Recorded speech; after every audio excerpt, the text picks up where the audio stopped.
I promise you that this is a true story. A few nights ago, I dreamed that I had found myself in the midst of an interview with Stephen Colbert.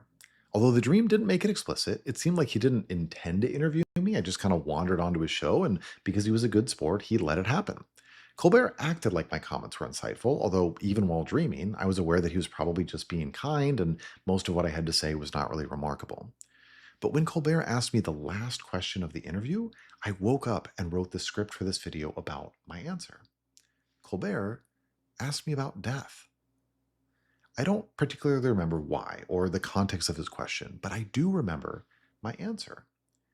I told him that psychology actually speaks to this, that there's this entire domain of what's called existential psychology that is very focused on the fact that we're all going to die. Human beings really struggle with this reality, and so most of the time we try to ignore it, and some of the time we get angsty about it. But existential psychology teaches us that we also have the option to accept that reality, and when we do, it can be tremendously life giving. I told Colbert that probably the single biggest difference between who I am today and who I was 15 years ago is my awareness of death. My awareness that tomorrow isn't guaranteed and that I will always come to the end wishing for just a little more time.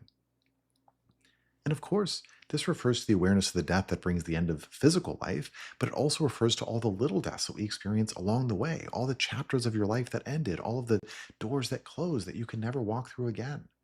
Think of the last time your group of college friends gathered before graduation, the last hug from your late grandparent, that last tender memory from the relationship with your ex before it all went sour.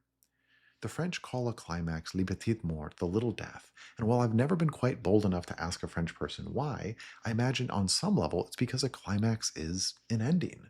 It brings a sudden mark, an unavoidable stop to the intimate conversation between lovers, or at least a pause between sentences. Even the act that creates life has a little death right at the center. This is the reality existential psychology asks us not to run from. The point of all this, which I explained to Colbert during the dream, is that on the one hand, death is not a choice. We will all die one day and we will all suffer these little deaths along the way, and it sucks, but we don't really get a say in any of that. But on the other hand, death invites us to deliberately make the biggest choice we have, which is how do we choose to live? How do you choose to spend today knowing that you're not guaranteed tomorrow? How do you choose your words in an argument with a loved one knowing you'll never have quite enough time with them?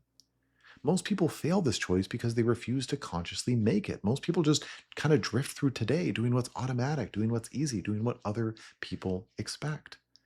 It is so easy to never recognize your power to choose how you live. Perhaps the real Colbert already knows this. He seems like an existential kind of guy. But I think it's important to talk about because, much like how we forget our dreams after waking up, our awareness of death tends to fade away too. Our minds don't like to think about how finite and fragile everything is. It's scary and it's tragic.